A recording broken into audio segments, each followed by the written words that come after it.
We're going to learn English with Michelle Obama.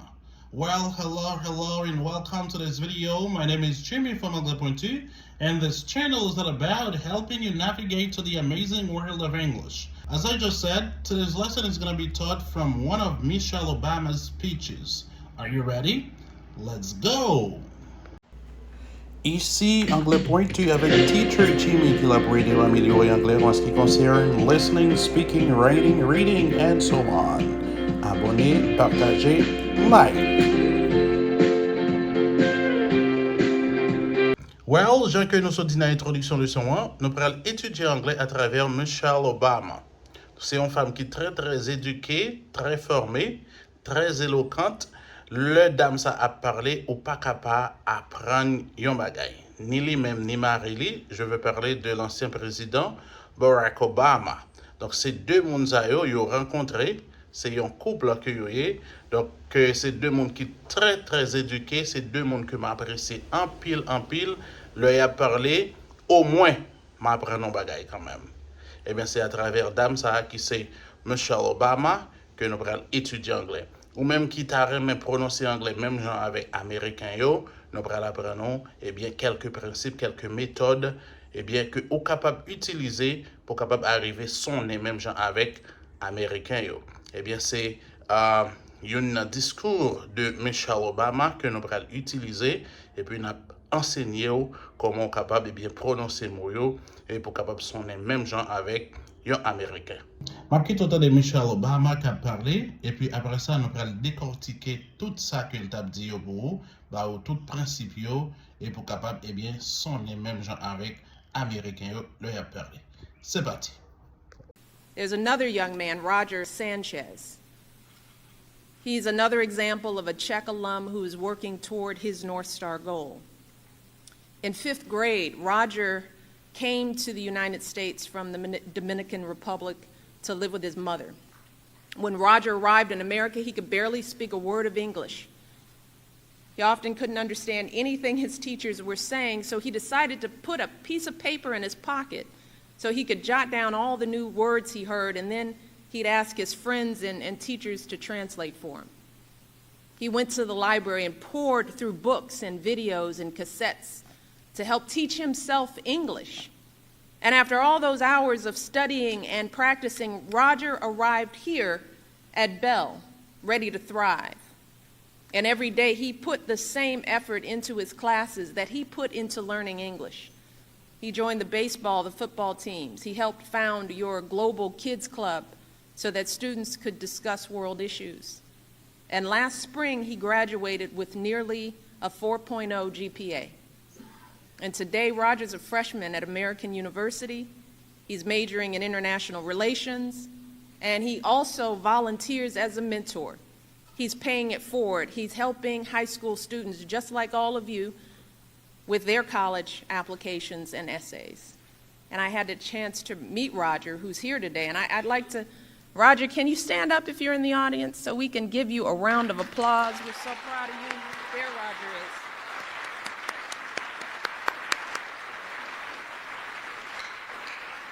Congratulations.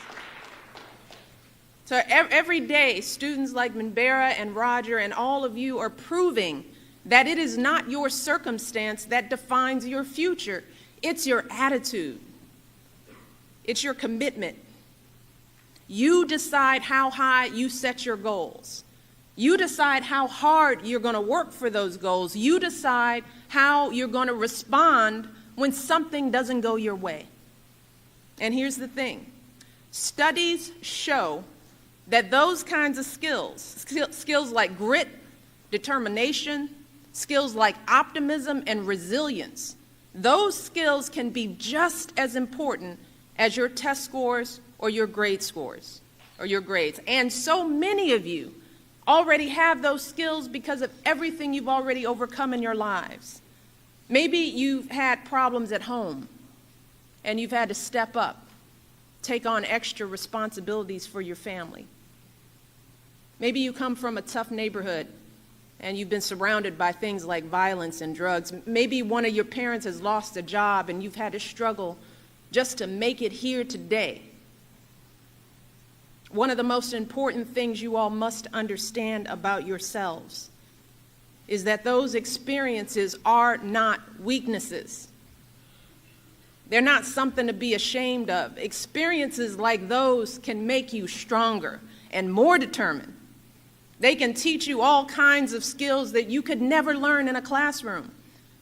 The skills that will lead you to success anywhere in life. But first, you've got to apply those skills toward getting your education. So what does that mean? That means first and foremost, believing in yourselves no matter what obstacles you face. It means going to class every single day. That's what I did. Not just showing up, but actually paying attention, taking some notes, asking questions. It means doing your homework every single night. I did. Studying hard for every test, even if it's not your favorite subject. It means reaching out to your teachers and counselors and coaches and asking for help whenever you need it. And when you stumble and fall, and I guarantee you, you will, because we all do, it means picking yourself up and trying again and again and again. All of that is on you. Attendez ça. There's another young man, Roger Sanchez. He's another example of a Czech alum who is working toward his North Star goal. On a commencé avec la première phrase que Michelle Obama a utilisée. There's another young man, Roger Sanchez. Attendez là, il dit There's another young man. Ici, il utilise ce qu'on appelle la liaison. Dans construction phrase, liaison est très important. Donc, depuis où est un mot, il termine par une consonne, et puis mot qui vient après là, il commence par une voyelle, on fait liaison. Qu'est-ce que Michelle Obama utilise là? Il utilise liaison. Au lieu de dire there's another, ouais, il fait liaison. Il dit there's another. Il va dire there's another. Il pas couper. OK? Donc c'est là, l'important. There's another young man. There's another young man. There's, c'est la forme contractée de there is, qui signifie il y a. Le dit there's another young man, ça signifie il y a un autre jeune homme. OK? Young signifie jeune et puis man signifie homme. Il y a un autre jeune homme, Roger Sanchez. Et le jeune homme, ça, lire Roger Sanchez. Donc, c'est de Roger Sanchez que Michelle Obama lui-même l'a parlé. He's another example of a Czech alum who is working toward his North Star goal. He is another example of a Czech alum who is working toward his North Star goal. Ici, le naptan de Michelle Obama qui a parlé, il est toujours qu'un liaison. Donc, c'est comme ça natif yo parlé. Yo lié mot yo. Attendez bien. Il dit, he is another. He is. Entre he avec is, il fait liaison. C'est comme si on son y qui sortit entre he et is. Il n'a pas dit he is, mais il dit he is. He is another. Ils font liaison là encore. Après is là, il termine par son z, qui c'est un son consonne, et puis another. Another commencé par la lettre A qui est une voyelle. Depuis, dans deux mots, premier mot, il terminé par une consonne. Deuxième mot, un mot qui suit, il commence par une son voyelle. N'a fait liaison. Qu'est-ce que ça fait? Il dit, he is another. He is another. OK? Example of a Czech alum. OK. On regarde là bien. Another example of well, fait liaison. A remarqué que OF en anglais, il n'est pas prononcé comme off. Il n'est pas gain son f. OK? Mais il gain son v. On ne dit pas off, mais on dit of. OK? Of. Mot ça, il est prononcé comme off. C'est deux mots qui sont différents. OFF, off, OF, of. OK? C'est ça que fait, il dit of. Il fait liaison. Of a Czech alum. Czech alum. Ouais, côté liaison, on sortit toujours. Czech alum. Michel pas dit Czech alum, mais li fait liaison. Checker, checker, checkalum, checkalum. OK? On essaie de comprendre ça qui dit dans la phrase ça. He is another example of a checkalum. On essaie de comprendre que ça check veut dire. Check c'est un acronyme qui signifie Columbia Heights Educational Campus. Campus éducatif de Columbia Heights. Columbia Heights, c'est une ville qui trouve dans l'État Minnesota. Minnesota, c'est un État dans les États-Unis. Et puis Columbia Heights, c'est une ville. Eh bien, c'est un campus qui trouve dans la ville. Ça. OK? Donc, c'est ça qui relève check. C pour Columbia, H pour Heights, E pour Educational, et puis C encore pour Campus. Alum. Qui ça alum veut dire? Alum is the short for alumnus. Alumnus. Alumnus signifie ancien élève. Okay? Alumnus is someone who studied at a particular school, college, or university. Okay? Alum, c'est raccourci de alumnus. Alumnus signifie ancien élève. Donc, Michelle Obama l'a parlé de Roger Sanchez.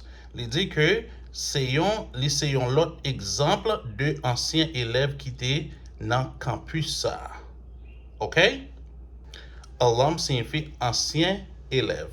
OK? Et puis check, donc c'est dans campus ça que, eh bien, Roger Sanchez lui-même l'était. Who is working toward his North Star goal? Who is working? Qui est en train de travailler? OK? Is working. Donc, le verbe to work ici, il est conjugué au présent continu. OK? Pas oublier, notez où est le son ça déjà. Le verbe conjuguer un verbe au présent continu ou conjuguer le verbe to be au présent plus verbe là et puis ou ajouter ing. OK? Who is working toward? Toward signifie vers.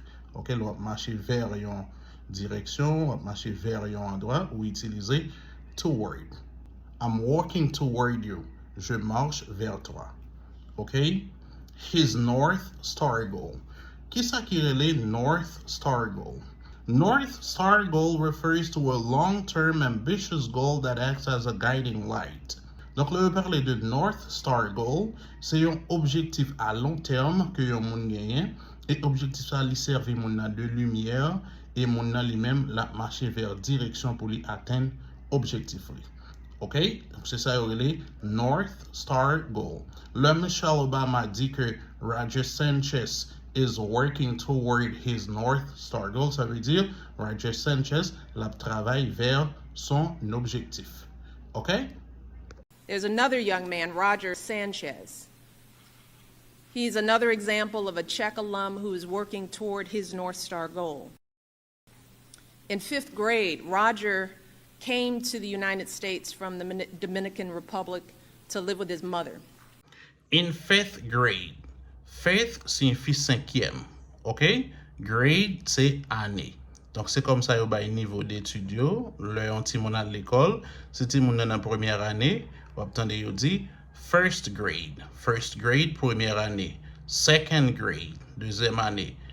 Third grade, troisième année. Fourth grade, quatrième année. Fifth grade, cinquième année.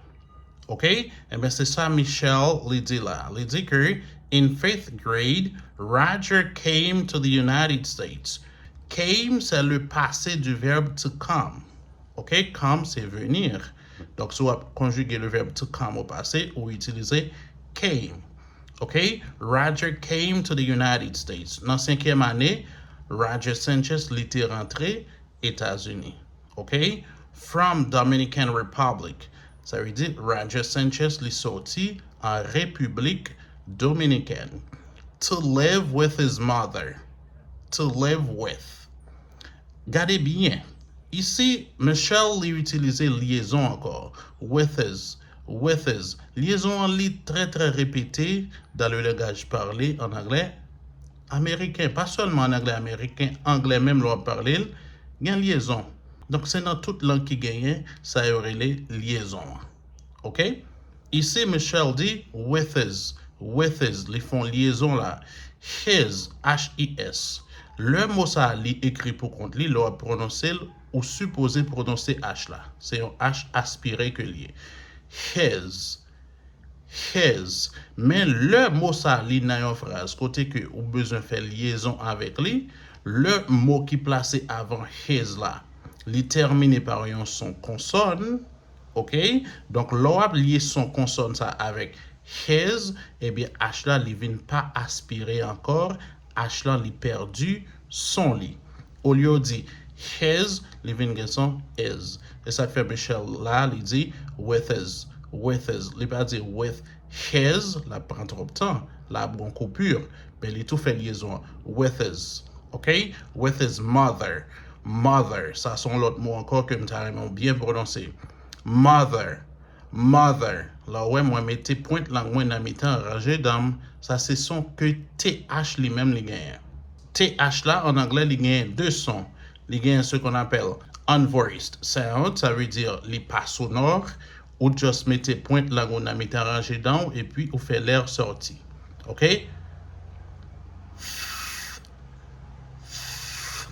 Et puis deuxième son que TH là gagne, il y aurait les voiced sound, ça veut dire les sonores. Ou toujours mettez pointe là on a mis arrangé dans, mais l'on regarder sous moyen gauche a gagné une certaine vibration dans gauche là. OK? On fait ça. OK? Donc, ces deux sons ça TH lui-même, les gagnent. Mother.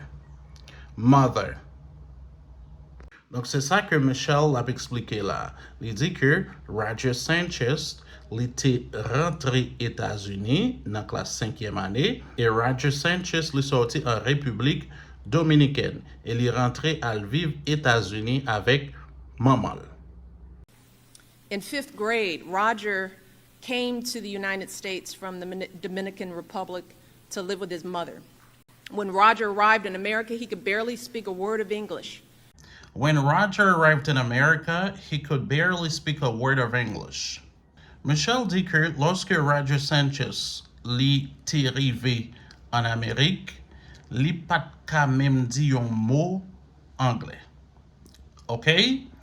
On regarde comment Michel lui-même fait liaison dans les phrases que lui utilise là.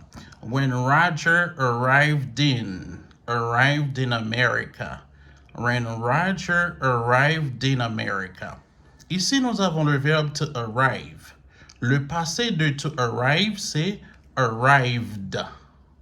Ou ajouter D. OK? Arrived. Eh bien, le son D, c'est une consonne que lié D. Et puis in, il commence par une voyelle, c'est une voyelle, consonne voyelle, on fait liaison. Arrived in. Et puis in, il termine par N, N c'est une consonne encore. Et puis America, il commence par A. A c'est une voyelle, consonne voyelle. America. Arrived in America. Arrived in America. OK? Donc, Michel pas dit when Roger arrived in America. Trop bagay. Vous faites liaison. When Roger arrived in America. When Roger arrived in America. OK? He could barely speak a word of English. He, qui représentait Roger Sanchez, could, c'est le passé du verbe can. He could barely. Barely, c'est un mot qui signifie à peine, ne guère. Donc, c'est un bagage qui presque pas qu'à fait. OK? Donc, le Michel dit he could barely. Ça veut dire monsieur presque pas qu'à dire un grain de mot anglais. OK? He could barely speak a word of English. OK? He could barely speak a word of English. Là, nous regardons là. Non, ouais. Speak il fait liaison. Speak a word of English. OK? Of English. He could barely speak a word of English. Voilà. He often couldn't understand anything his teachers were saying. He often couldn't understand anything his teachers were saying.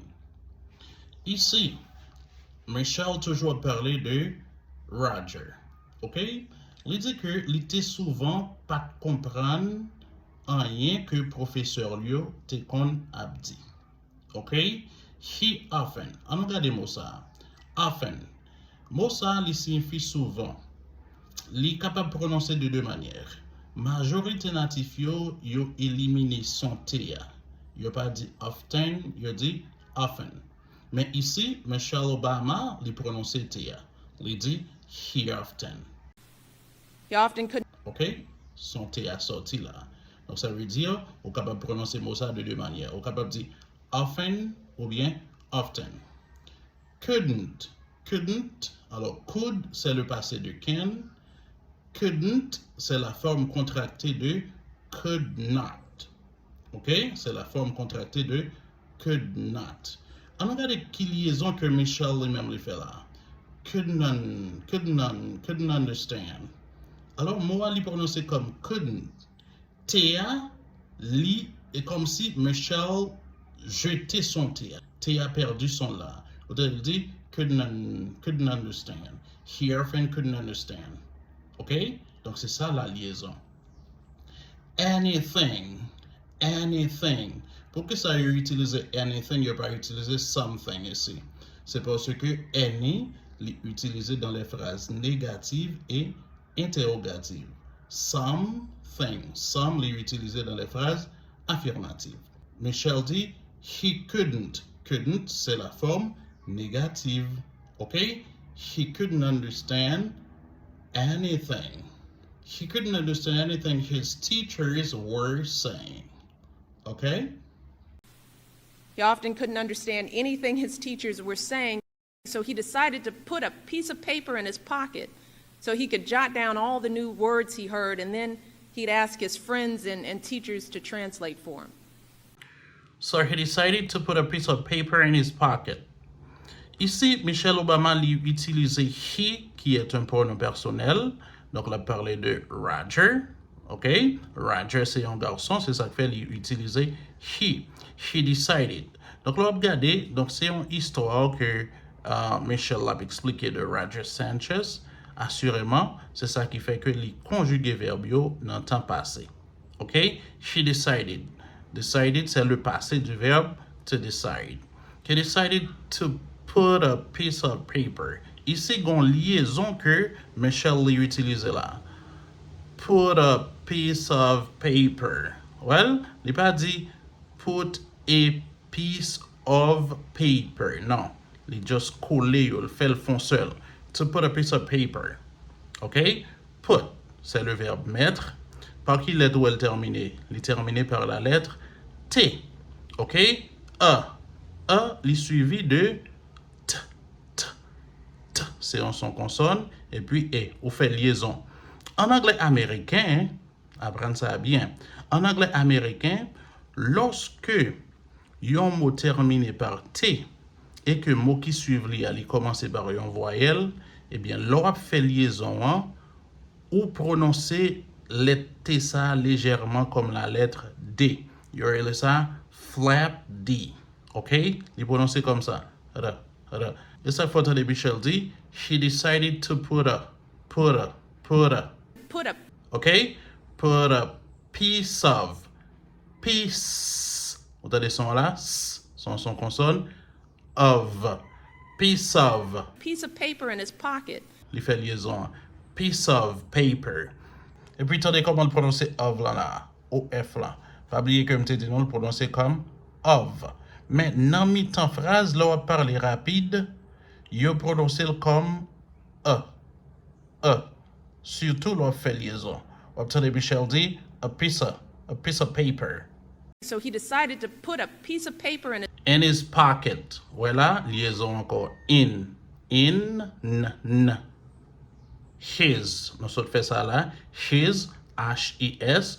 H là, il perdu son là. Parce que on fait liaison. Michel pas dit in his, mais il dit in his pocket.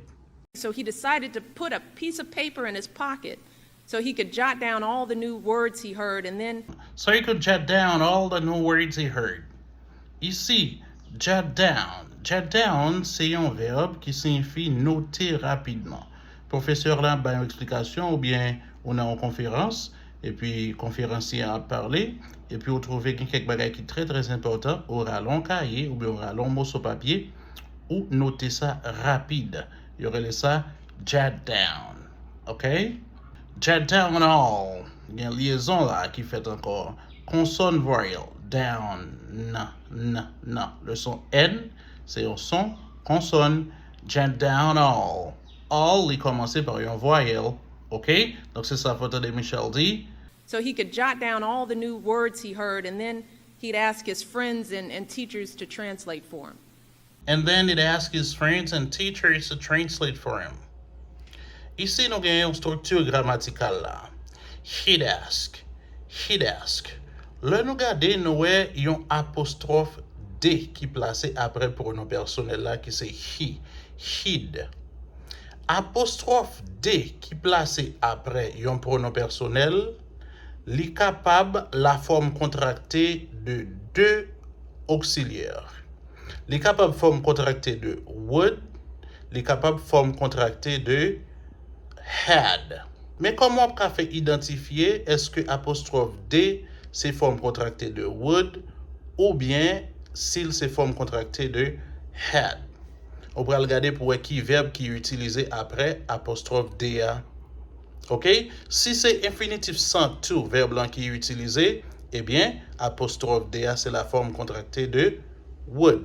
Mais si c'est participe passé, verbe blanc qui est utilisé, apostrophe D, eh bien, la forme contractée de had. Là, c'est comme si verbe blanc l'est conjugué au plus que parfait. Pour conjuguer un verbe au plus que parfait, ou utiliser had plus le participe passé de ce verbe. Par exemple, si nous avons conjugué le verbe to ask au plus que parfait, nous avons dit I had asked. You had asked. He, she, it had asked. We had asked. You had asked. They had asked. Ici, nous allons prononcer asked.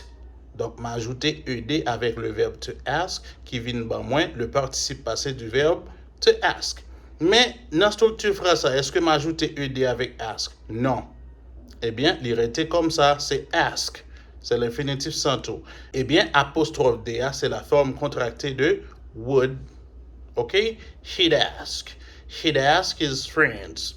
C'est comme si Michel te dit he would ask. Mais pas oublier que dans le langage parlé, l'on parler, natif yo toujours aimé utiliser la forme contractée. C'est ça que fait le pas dit he would ask, il dit he'd ask. Structure grammaticale, ça qui c'est le conditionnel, nous sommes capables d'utiliser conditionnel pour nous parler de habitude dans le passé. De bagaille monté qu'on a habitué fait dans le passé. Eh bien, c'est ça que Michel l'a parlé là, pas oublié son histoire que l'a expliqué de Roger. Il dit mais qui ça Roger t'es qu'on habitué fait. OK? Donc ça fait le dit he'd ask. He would ask his friends and teachers. Ça veut dire qu'il était qu'on des amis avec professeur pour yo traduire pour lui. Et puis regardez pour nous qui liaison qui fait he'd ask. He'd ask. Il pas dit he'd ask, mais il dit he'd ask. OK? He'd ask his, les tout fait liaison. He'd ask his friends and, liaison toujours. He'd ask his friends and teachers to translate for him. OK? Donc c'est une histoire qui est vraiment belle que Michel l'a raconté de Roger Sanchez. OK? Monsieur Pat Kodo Green mot anglais le était rentré aux États-Unis. Eh bien, l'école là qui ça qu'il fait? Li noter chaque grain de mot que li pas comprendre et puis li demander 100 000 avec professeur pour traduire pour lui. Donc c'est un très bon exemple. Au même cap étudiant en langue étrangère et il est important pour capable suivre trace Roger Sanchez là.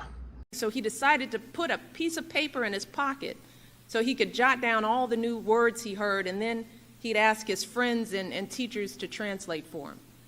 He went to the library and poured through books and videos and cassettes to help teach himself English. He went to the library and poured through books, cassettes, and videos to help teach himself English. Ici, nous avons un verbe. Pour through. Pour through signifie se verser dans. OK? Michel dit que Roger Sanchez li te allé dans bibliothèque. Library signifie bibliothèque. Donc, à ne pas confondre. OK? Ça y aurait ça faux amis. Library, il y a un pile monde qui pense que il signifie librairie. ça c'est faux ami que lié. Qui ça faux ami est? Faux ami c'est un mot ou qui écrit dans une langue mais où elle semble avec un autre mot dans l'autre langue. Mais c'est pas ça que je veut dire. Library pas signifie librairie. Ça qui signifie librairie c'est bookstore. OK? Bookstore signifie librairie et puis library signifie bibliothèque. OK? Donc Michel dit Roger Sanchez était allé dans la bibliothèque, poured through books, li versé tête li dans les livres, la lit, la fait lecture, la pas prendre. OK? Donc faut nous tout dire que à travers la lecture, c'est moyen qui est capable de permettre que on apprenne bien. Et puis Michel dit Sanchez li utilisé vidéo, li utilisé cassette également. Donc c'est comme ça l'on a étudié une langue ou by tout ou même pour lui. OK? Non seulement ou un livre, ou un vidéo, ou un comme de nos jours presque, et pas presque, de nos jours pas un cassette, ou capable de jump USB, et n'importe l'autre bagage qui est capable de permettre que vous tendez tout. OK? Parce que l'on a étudié l'anglais, c'est très important pour tendre, pour garder, vous comprenez, tout ça est là-dedans. Donc Sanchez, il était fait un grand effort pour qu'il était capable d'apprendre anglais, ou même tout capable de faire le tout, hein? There's another young man, Roger Sanchez. He's another example of a Czech alum who is working toward his North Star goal. In 5th grade, Roger came to the United States from the Dominican Republic to live with his mother. When Roger arrived in America, he could barely speak a word of English. He often couldn't understand anything his teachers were saying, so he decided to put a piece of paper in his pocket so he could jot down all the new words he heard, and then he'd ask his friends and teachers to translate for him. He went to the library and poured through books and videos and cassettes to help teach himself English.